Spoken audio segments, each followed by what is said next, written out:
말씀 사사기 17장 1절부터 13절까지 말씀입니다.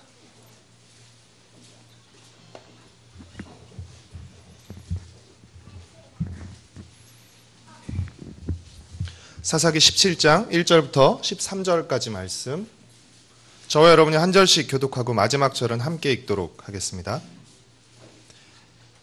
에브라임 산지에 미가라 이름하는 사람이 있더니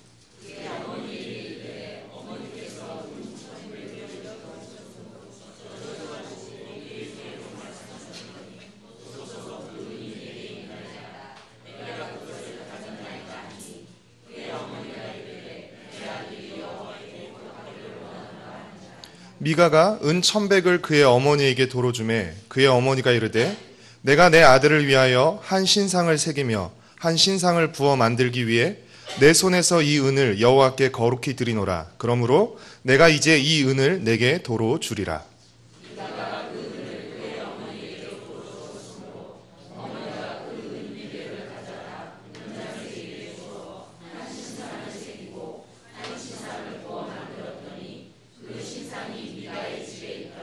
그 사람 미가에게 신당이 있으므로 그가 에봇과 드라빔을 만들고 한 아들을 세워 그의 제사장으로 삼았더라.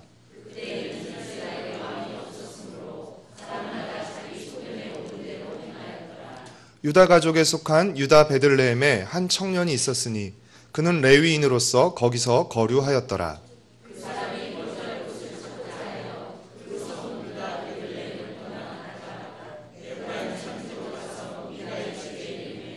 미가가 그에게 묻되 너는 어디서부터 오느냐 하니 그가 이르되 나는 유다 베들레헴의 레위인으로서 거류할 곳을 찾으러 가노라 하는지라.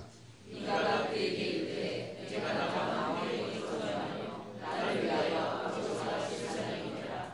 내가 해마다 은별과 의복 한 벌과 먹을 것을 주리라 하므로 그 레위인이 들어갔더라. 그 레위인이 그 사람과 함께 거주하기를 만족하게 생각했으니 이는 그 청년이 미가의 아들 중 하나같이 됨이라.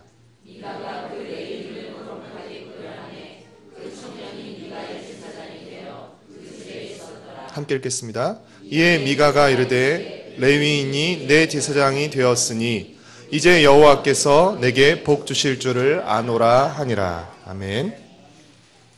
사사기 16장 삼손의 이야기를 끝으로 사사들의 이야기는 모두 끝납니다. 하지만 사사기는 아직 끝이 나지 않고 5장이나 남습니다. 남아있는 5장, 사사기 17장부터 21장까지는 사사기의 결론 부분입니다. 17장과 18장, 그리고 19장부터 21장까지 기록된 2개의 이야기로 구성되어 있는데요. 이 두 이야기의 공통점은 모두 레위인이 등장한다는 것입니다. 그렇다면 왜 사사기의 저자는 사사기를 두 레위인의 이야기로 끝마치는 것일까요? 그것은 하나님을 섬기기로 택함을 받은 레위인의 실망스러운 모습을 통해서 이스라엘이 얼마나 부패하고 타락했는지를 보여줄 뿐 아니라 이스라엘 백성들에게 신앙의 모범을 보여줄, 또 율법을 가르칠 책임을 지닌 그 레위인들이 그토록 타락했던 모습을 통해서 이스라엘의 타락과 부패 원인이 바로 그들에게 있었음을, 레위인에게 있었음을 보여주기 위해서이지 않을까라고 여겨집니다. 사사기 17장부터 21장까지는 이 사사기의 결론 부분에서 4번이나 반복해서 나오는 표현이 있습니다. 여러분 한번 펜을 들고 체크를 하시면서 한번 보시기를 바랍니다. 17장 6절, 그리고 18장 1절, 19장 1절, 그리고 21장 25절입니다. 이 사사기의 결론 부분에 4군데에서 똑같은 표현이 반복되고 있는데요. 4번이나 반복해서 나타나는 표현은 무엇이죠? 그때에는 왕이 없었다는 것입니다. 당시 이스라엘은 왕정이 아니었기 때문에 제도적으로 왕이 없었던 게 맞습니다. 그러나 엄밀히 말해서 이스라엘에 왕이 없었던 것은 아닙니다. 왜냐하면 출애굽기 24장에서 이스라엘은 시내산에서 하나님만을 왕으로 모시고 하나님의 백성으로 살기로 시내산에서 하나님과 언약을 맺었기 때문입니다. 따라서 이스라엘에 왕이 없었다는 것은 무슨 뜻이죠? 이스라엘이 하나님을 왕으로 모시지 않았다는 것입니다. 왕이 없었다는 것이 아니라 분명히 왕이신 하나님이 계셨지만 이스라엘 백성들은 하나님을 왕으로 모시지 않았다는 것입니다. 하나님을 왕으로 모시지 않았기 때문에 다 자기 소견에 옳은 대로, 삼손식으로 표현하면 자기 보기에 좋은 대로 각자가 왕처럼 제멋대로 굴며 산 것입니다. 이 사사기의 결론부는 이스라엘 백성이 하나님을 왕으로 모시지 않고 자기 마음대로 살아갈 때 어떤 일들이 일어나는지를, 그 실상과 민낯을 우리에게 보여주고 있는 것입니다. 오늘은 결론부의 두 이야기 중에서 17장과 18장의 이야기를 함께 살펴보도록 하겠습니다. 결론부의 첫 번째 이야기에서 가장 먼저 등장하는 인물은 미가입니다. 17장 1절 말씀을 같이 읽겠습니다. 에브라임 산지에 미가라 이름하는 사람이 있더니, 미가의 이름의 뜻은 여호와와 같은 이가 누구인가, 여호와와 같은 이가 누군가입니다. 즉, 이 이름의 뜻은 뭘 의미하죠? 여호와와 같은 분이 없다는 것입니다. 매우 신앙적인 이름이지만 그가 보여주는 모습은 신앙과는 거리가 멀었습니다. 멀어도 아주 멀었습니다. 미가는 어머니의 돈 은 1100세겔을 훔칩니다. 은 1100세겔, 어디서 들어본 액수 같지 않습니까?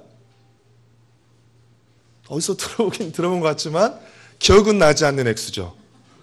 지난주, 네 맞습니다. 지난주 16장 5절에서 블레셋의 통치자들이 들릴라를 매수할 때 약속했던 금액이 은 1100세겔이었습니다. 그렇죠? 각각의 통치자들이 각각 은 1100세겔씩을 약속했죠. 이 은 1100세겔은 약 110년치의 연봉에 해당하는 상당한 거액이었습니다. 당시에 노동자의 평균 연봉이 한 10세겔 정도였던 것으로 미뤄봤을 때 엄청난 금액이었죠. 이로 미루어 보아 미가의 집안은 돈께나 있는 집안이었던 것 같습니다. 엄청난 거액을 잃어버린 미가의 어머니는 돈을 훔쳐간 사람을 무섭게 저주했습니다. 그렇죠? 얼마라고요? 은 1100세겔. 그렇죠? 이 사실을 알게 되고 저주를 해도 엄청 했겠죠. 금액이 금액인지라. 그렇죠? 무섭게 저주했는데 알고 봤더니 돈을 훔쳐간 사람이 누구예요? 바로 자신의 아들 미가였습니다. 자신의 돈 은 1100세겔을 훔쳐간 사람을 실컷 저주해놓고 아들 미가가 자신이 훔쳐갔다라고 말하자 미가의 어머니는 뭐라고 말합니까? 2절 말씀을 함께 읽겠습니다. 그의 어머니에게 이르되 어머니께서 은 1100을 잃어버리셨으므로 저주하시고 내 귀에도 말씀하셨더니 보소서 그 은이 내게 있나이다. 내가 그것을 가졌나이다 하니 그의 어머니가 이르되 내 아들이 여호와께 복받기를 원하노라 하니라. 돈을 훔쳐간 사람에게 막 저주를 퍼붓던 미가의 어머니가 그 사람이 자신의 아들이라는 이야기를 듣고 어떻게 하죠? 눈물 쏙 나게 아들을 혼내주는 것이 아니라 갑자기 태도를 바꿔서 내 아들아 여호와께 복받기를 원하노라 축복을 빕니다. 그리고 아들을 위한다고 하면서 신상을 만들어줍니다. 3절과 4절 말씀을 같이 읽겠습니다.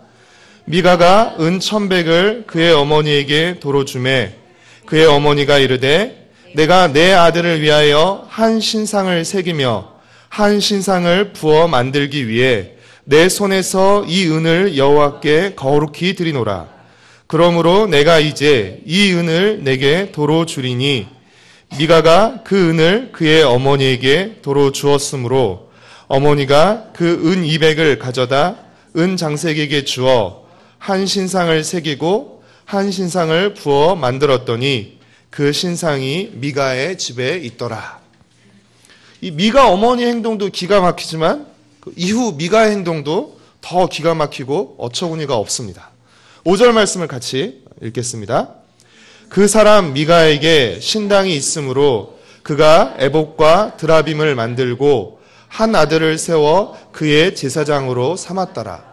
미가는 개인 신당을 차리고 그곳에 어머니가 만들어준 신상과 그리고 에봇과 드라빔을 두었을 뿐 아니라 자신의 아들을 그 신당의 제사장으로 삼은 것입니다. 여러분, 그렇다면 미가의 어머니나 미가가 하나님을 몰랐거나 하나님을 믿지 않았던 사람들입니까? 그렇지 않습니다. 미가의 어머니가 어떻게 했죠? 하나님께 아들이 복받기를 구했습니다. 그리고 미가도 하나님이 복 주신다는 사실을 알고 있었습니다. 미가에 이어 등장하는 두 번째 인물은 유다 베들레헴에서 온 레위인 청년입니다. 7절 말씀을 같이 읽겠습니다. 유다 가족에 속한 유다 베들레헴에 한 청년이 있었으니 그는 레위인으로서 거기서 거류하였더라. 고향을 떠나서 정착할 곳을 찾던 그는 미가로부터 아주 솔깃한 제안을 받습니다. 10절 말씀을 함께 읽겠습니다. 미가가 그에게 이르되 내가 나와 함께 거주하며 나를 위하여 아버지와 제사장이 되라. 내가 해마다 은열과 의복 한 벌과 먹을 것을 주리라 하므로 그 레위인이 들어갔더라. 한마디로 자신을 위한 전속 제사장이 되라는 것입니다. 내가 만든 개인 신당의 제사장이 되라는 것입니다. 만약 그 레위 청년이 경건하고 정신이 똑바른 사람이었다면 거절했을 것입니다. 그러나 그는 어떻게 하죠? 마지못해서 이 제안을 받아들인 것이 아니라 아주 흔쾌히 기뻐하면서 이 제안을 받아들입니다. 11절 말씀을 같이 읽겠습니다. 그 레위인이 그 사람과 함께 거주하기를 만족하게 생각했으니 이는 그 청년이 미가의 아들 중 하나같이 됨이라. 그 제안을 아주 만족해서 받아들였다는 것입니다. 아주 기쁘게 받아들였다는 것입니다. 어처구니 없는 일이 계속 연속적으로 일어나죠. 그런데 이래놓고도 미가는 뻔뻔스럽게 뭐라고 말하죠? 13절 말씀을 같이 읽겠습니다. 이에 미가가 이르되 레위인이 내 제사장이 되었으니 이제 여호와께서 내게 복 주실 줄을 아노라. 지금까지는 개인 신당의 제사장이 누구였죠? 자신의 아들이었어요. 그런데 이제 누가 제사장이 된 것이에요? 레위인이 제사장이 된 것입니다. 좀 쉽게 얘기하면 이제 신학을 배우고 정식 목사 안수를 받은 사람을 이제 자기 개인 신당의 제사장으로 둔 것이에요. 그러니까 어떻게 해요? 이제 겉으로는 뭐가 이제 갖춰진 것이에요. 그러니까 어떻게 해요? 이제 레위인이 제사장이 됐으니까 하나님께서 더 많은 복을 주실 것을 내가 아노라 라고 말하고 있는 것이죠. 어처구니 없는 일은 여기서 끝나지 않고 그 규모가 점점 더 커집니다. 18장 1절에 세 번째 인물이 등장하는데 이제는 개인이 아니라 한 지파가 등장합니다. 18장 1절 말씀을 함께 읽겠습니다. 그때 이스라엘에 왕이 없었고 단 지파는 그때 거주할 기업의 땅을 구하는 중이었으니 이는 그들이 이스라엘 지파 중에서 그때까지 기업을 분배받지 못하였음이라. 18장 1절에서는 단 지파가 기업을 분배받지 못하였다고 기록하고 있지만 정확히 말하면 분배받지 못한 것이 아니라 분배받은 땅을 차지하는 데 실패한 것입니다. 사사기 1장 34절 말씀 우리 앞부분으로 가서 같이 읽겠습니다. 사사기 1장 34절 말씀 함께 읽겠습니다. 시작. 아모리 족속이 단 자손을 산지로 몰아넣고 골짜기에 내려오기를 용납하지 아니하였으며 단 지파가 그들이 분배받는 땅을 차지하지 못한 이유는 아모리 족속이 강해서가 아니라 그들이 믿음으로 싸우기를 포기하고 중단했기 때문입니다. 우리가 사사기 1장과 2장을 통해 살펴봤듯이 철병거 때문에 무찌르지 못한 것이 아니었죠. 그것을 드보라의 전투를 통해서 하나님께서 보여주셨죠. 그들은 하나님께 아모리 족속과 싸워 그들이 분배받은 땅을 차지하려고 하기보다 하나님께 분배받은, 그래서 그 땅을 차지하고 있는 아모리 족속과 싸워서 그 땅을, 하나님께 분배받은 땅을 차지하려고 하기보다 대신 다른 손쉬운 땅을 찾아서 정착하려고 지금 5명의 정탐꾼을 보낸 것입니다. 그들이 에브라임 산지를 지나다가 미가의 집에서 레위 청년을 만나게 됩니다. 이후 이 5명의 단지파 정탐꾼은 평화롭게 사는 라이스라는 곳에 이르게 되는데, 라이스는 주변 나라와 교류가 별로 없는 아주 조용하고 평화로운 곳이었습니다. 어떤 책은 이 라이스를 영화 웰컴 투 동막골에 나오는 동막골에 비유했습니다. 18장 7절 말씀을 함께 읽겠습니다.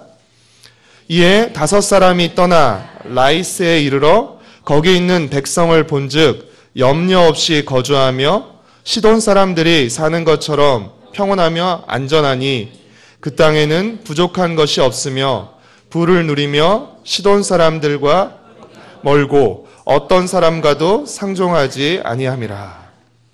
굉장히 좋은 땅인 것이죠. 그렇죠? 주변 나라들과도 교류가 없고 조용하고 평화로운 사람, 억센 사람들도 아니에요. 아주 조용하고 평화로운 사람들 살고 있는 곳이었습니다. 정탐꾼의 보고를 들은 단 지파는 바로 그 땅이다 라고 생각하고 무장한 군사 600명을 보냅니다. 그 땅을 차지하기 위해서. 근데 라이스로 가는 길에 또다시 미가의 집에 들릅니다. 그 이유는 무엇일까요? 미가의 집에 있는 신상과 에봇과 드라빔과 감나가는 것들을 빼앗기 위해서입니다.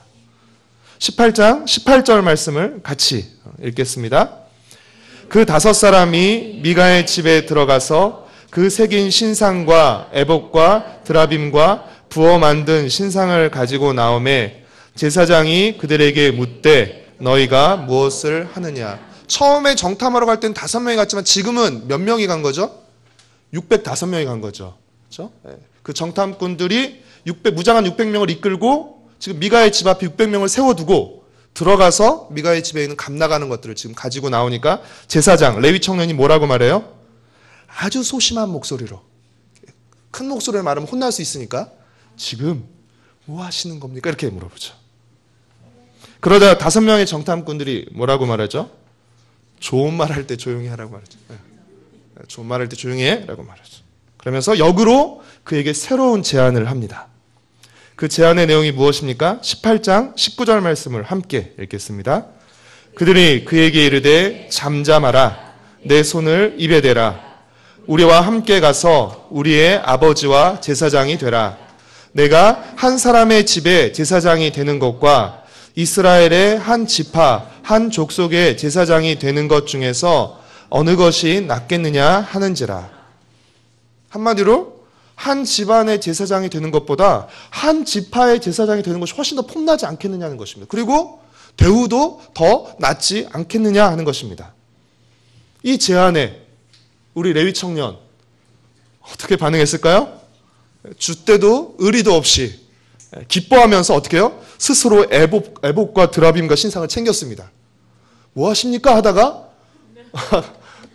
우리가 스카우트 할 때 그러니까 어떻게 해요? 자기가 다 바리바리 싸가지고 같이 갑니다. 18장 20절 말씀을 함께 읽겠습니다.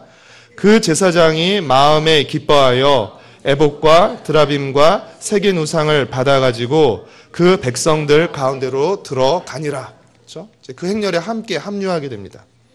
이후 단 자손은 라이스를 습격합니다. 그래서 라이스의 주민들을 다 죽입니다. 그리고 라이스를 점령한 후에 이름을 단이라고 바꿔 부릅니다. 18장 27절부터 29절까지 말씀을 함께 읽겠습니다. 단 자손이 미가가 만든 것과 그 제사장을 취하여 라이스에 이르러 한가하고 걱정 없이 사는 백성을 만나 칼날로 그들을 치며 그 성읍을 불사르니 그들을 구원할 자가 없었으니 그 성읍이 베드릅 가까운 골짜기에 있어서 시돈과 거리가 멀고 상종하는 사람도 없음이었더라. 단 자손이 성읍을 세우고 거기 거주하면서 이스라엘에게서 태어난 그들의 조상 단의 이름을 따라 그 성읍을 단이라 하니라. 그 성읍의 본 이름은 라이스였더라. 30절에는 미가의 개인 제사장이었다가 단 지파를 따라 지파의 제사장이 된 그 레위 청년의 정체가 밝혀지는데요. 놀랍게도 그는 누구였습니까? 30절 말씀을 같이 읽겠습니다. 단 자손이 자기들을 위하여 그 새긴 신상을 세웠고 모세의 손자요 게르솜의 아들인 요나단과 그의 자손은 단 지파의 제사장이 되어 그 땅 백성이 사로잡히는 날까지 이르렀더라. 야, 우리 집에 전속 제사장이 돼. 그러니까 어떻게 해요? 기뻐하면서 오케이 하고. 야, 한 집안의 제사장이 되는 것보다 한 족속의 제사장이 되는 게 낫지 않겠느냐? 하는 말을 또 어떻게 해요? 또 기뻐하면서 냉큼 오케이 한. 그렇죠? 우리로 하여금 약간은 썩소를 짓게 하는 이 레위 청년이 누구였다고요? 바로 모세의 손자이며 게르솜의 아들이었다는 것입니다. 사실은 이 사실이 너무나 충격적이어서 이스라엘 랍비들은 이 청년이 모세가 아니라, 여기 모세의 손자라 나오지만 모세가 아니라 므낫세의 손자였을 것이다 라고 주장하기도 합니다. 그러나 이 사사기 전체의 문맥과 흐름에서 봤을 때 모세의 후손마저도 이 정도로 타락할 정도로 영적으로 도덕적으로 타락하고 부패한 시대라고 보는 것이 더 문맥과 흐름상 적절할 것 같습니다. 17장과 18장에는 서로 다른 새 인물이 등장합니다. 첫 번째가 누구였죠? 우리가 지금까지 했던 얘기입니다. 새로운 이야기가 아니라. 긴장하지 마시고 17장과 18장 우리가 두 장을 살펴봤는데 새 인물이 등장하는데요. 네. 첫 번째가 미가, 두 번째가 레위 청년, 그렇죠? 세 번째가 단지파입니다. 이들이 보이는 행동에 공통점이 있는데 무엇이죠? 자기 멋대로라는 것입니다. 자기 마음대로라는 것이에요. 자기 소견에 옳은 대로 행동하고 있다는 것입니다. 그들이 하나님을 왕으로 모시지 않고 각자 자기 소견대로 자기 생각에 좋은 대로 선택하고 행동하고 있다는 것입니다. 여러분, 그들은 결코 하나님을 몰랐던 사람들이 아니었습니다. 우리가 짧게 두 장을 살펴봤지만 그들은 하나님을 알았고 걸핏하면 하나님의 이름을 들먹였습니다. 미가는 개인 신당을 차리고 그곳에 우상을 두고 레위 청년을 개인 제사장으로 삼고 17장 13절에서 뭐라고 말했죠? 이제 레위인이 내 제사장이 되었으니 하나님이 내게 복을 주실 것이다 라고 말합니다. 레위 청년은 5명의 단지파 정탐꾼이 우리가 지금 가는 길이 형통할 것인지를 묻는 그 질문에 뭐라고 대답하죠? 평안히 가라. 너희가 가는 길은 여호와 앞에 있다 라고 말합니다. 하나님 그렇게 말씀하신 적 없어요. 듣기 좋은 말 들려준 것입니다. 단지파는 평화롭게 살고 있는 라이스 땅에 대한 보고를 듣고 정탐꾼들로부터 그 보고를 듣고 뭐라고 말하죠? 18장 10절에 보면 하나님이 그 땅을 우리에게 붙여주셨다라고 말합니다. 이건 뭔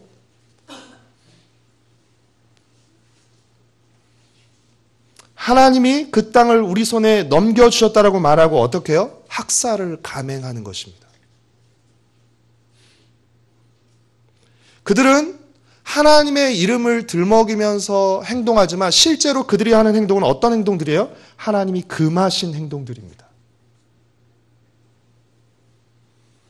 겉으로는 하나님을 내세웠지만 실제로는 하나님이 아닌 오직 자신을 위해서 행동했던 것입니다. 그들의 관심은 뭐예요? 기승전 그리고 복입니다. 기승전 자신의 유익입니다. 사랑하는 성도 여러분, 그들만 그런 것일까요? 그렇지 않습니다. 우리도 얼마든지 하나님의 이름을 언급하면서 하나님이 금하신 것을 만들고 행할 수 있는 사람들입니다. 우리도 얼마든지 하나님의 이름을 부르면서도 우리의 욕심을 챙길 수 있는 사람들입니다. 이는 누구보다도 우리 자신이 잘 알고 있습니다. 사사기 17장과 18장에 등장하는 미가의 어머니, 그리고 레위 청년과 단 지파의 이야기는 얼마든지 겉으로는 신앙의 명분을 내세우면서도 하나님의 뜻을 거스르며 살아갈 수 있는 우리의 죄성을 보여주고 고발하는 이야기인 것입니다. 사사시대 때 그런 나쁜 사람들이 살았다라는, 옛날에 그런 나쁜 사람들이 살았다, 나쁜 일을 저질렀다는 것이 아니라 그런 죄성을 고발하고 드러내주는 이야기인 것입니다. 하나님을 왕으로 모시지 않을 때 우리는 하나님의 소견을 묻지 않습니다. 하나님의 소견을 묻지 않을 때 우리는 우리 자신의 소견대로 행하게 됩니다. 근데 여러분, 우리의 소견은 하나님의 소견과 반대될 때가 많습니다. 안타깝게도. 하나님의 소견을 묻지 않고 행하면 우리의 소견대로 행하는데 우리의 소견은 하나님의 소견과 반대될 때가 훨씬 더 많습니다. 왜냐하면 우리 소견은 어떻게 작동하죠? 필연적으로 자기 중심적으로 작동하기 때문에 그렇습니다. 필연적으로 자신의 이익과 자신의 쾌락을 쫓아서 작동하기 때문에 그렇습니다. 그래서 자기 소견대로, 자기 멋대로, 자기 마음대로, 자기 이익과 자기 쾌락을 쫓아 행동하게 되면 늘 끝이 좋지 못합니다. 우리는 자신에게, 내 소견에, 나에게 가장 이익이 되고 나에게 가장 쾌락이 되는 쪽을 선택하고 행동하지만 우리를 위해서 내린 그 선택과 행동이 역설적이게도 오히려 우리를 망치고 우리에게 해로운 결과를 가져오게 된다는 것입니다. 미가는 하나님께 복받기 위해서 신당과 신상을 만들고 개인 제사장까지 세웠습니다. 그러나 그 모든 것을 단지파에게 다 빼앗기고 말았습니다. 자신을 위해서 개인 신당을 차리고 신상을 두고 제사장까지 세웠어요. 그런데 어떻게 됐어요? 다 뺏기고 말았습니다. 단지파에게. 단지파는 미가에게서 빼앗은 신상을 빼앗은 땅에 둠으로써 어떻게 됐습니까? 훗날 북이스라엘이 우상 숭배를 하게 하는 빌미를 제공했습니다. 모세의 후손인 레위 청년도 조금 더 나은 대우를 받기 위해서 미가와 단지파를 섬기다가 결과적으로 우상 숭배에 협력하게 된 것입니다. 다음번에 살펴볼 이 19장부터 21장까지 이야기는 더 끔찍합니다. 더 끔찍한 이야기가 더 참혹하게 펼쳐집니다. 19장부터 21장까지 등장하는 사람들은 모두 다 자기 소견대로 열심히 행동합니다. 근데 열심히 행동하면 행동할수록 일이 더 비극적이 됩니다. 비참하게 되고 참혹하게 됩니다. 사랑하는 성도 여러분, 사도행전 2장 21절은 누구든지 주의 이름을 부르는 자는 구원을 얻으리라, 받으리라라고 말하지만 마태복음 7장 21절은 나더러 주여 주여 하는 자마다 다 천국에 들어갈 것이 아니요 다만 하늘에 계신 내 아버지의 뜻대로 행하는 자라야 들어가리라 라고 말씀하고 있습니다. 우리가 주님의 이름을 부르는 것 큰 은혜이며 축복입니다. 그러나 여러분, 우리가 아셔야 될 것이 있습니다. 주님의 이름을 부르는 것으로 끝나는 것이 아니라는 것입니다. 주님의 이름을 부르는 것 자체가 큰 은혜이며 축복입니다. 하지만 주님의 이름을 부르는 것으로 다 끝나는 것이 아니라는 것입니다. 주님의 이름을 부르면서 어떻게 행하냐가 중요하다는 것입니다. 주님의 이름을 부르는 것에 대한 진실성은 어디에 달려 있어요? 우리가 얼마나 주님의 이름을 크게 부르느냐, 우리가 얼마나 주님의 이름을 길게 부르느냐에 달린 것이 아닙니다. 우리가 주님의 이름을 부르는 것의 그 부름의 진실성은 주님의 이름을 부르면서 하는 우리의 행동에 달려있는 것입니다. 오늘 사사기 17장과 18장에 등장한 인물들이 보여주듯이 주님의 이름을 부르면서 주님이 금하신 행동을 한다면, 주님의 이름을 부르면서 자신의 욕심과 욕망을 앞세운다면 그것은 제멋대로 부르는 것입니다. 그것은 진실하게 주님의 이름을 부르는 것이 아닙니다. 어쩌면 그것은 립싱크일 수도 있습니다. 사랑하는 성도 여러분, 하나님의 소견과 우리의 소견 중 무엇을 더 앞세우고 계십니까?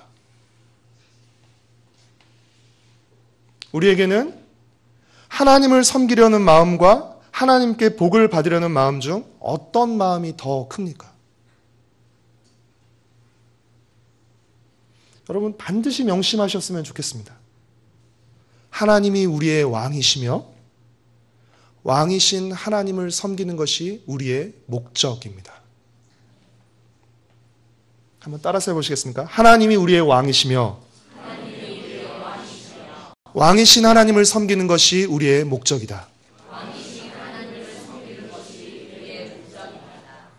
하나님의 소견보다 우리의 괜찮습니다. 여기도 저만 하겠습니다.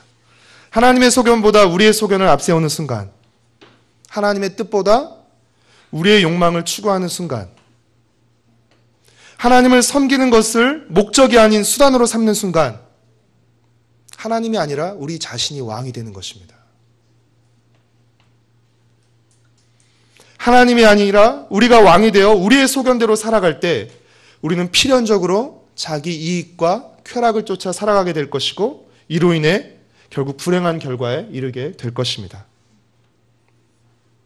사랑하는 성도 여러분, 신앙은 명분이 아니라 본분입니다. 신앙생활은 하나님 백성의 명분을 내세우는 것이 아니라 하나님 백성의 본분을 다하는 것입니다. 사랑하는 성도 여러분, 그럴듯한 명분과 포장으로 대충 넘어가려 하지 마십시오. 하나님의 백성이라는 우리의 본분을 다하십시오. 하나님이 우리의 왕이심을 잊지 말고 날마다 왕이신 하나님 앞에 나가서 하나님의 소견을 여쭈십시오. 그리고 그 하나님의 소견, 그 하나님의 말씀을 따라 하나님이 원하시는 것을 행하십시오. 하나님의 이름을 부르며 하나님의 영광과 기쁨을 우리의 목적으로 삼고 사는 저와 여러분, 그리고 우리 가정과 새도록교회 공동체가 되기를 간절히 소망하고 축복합니다.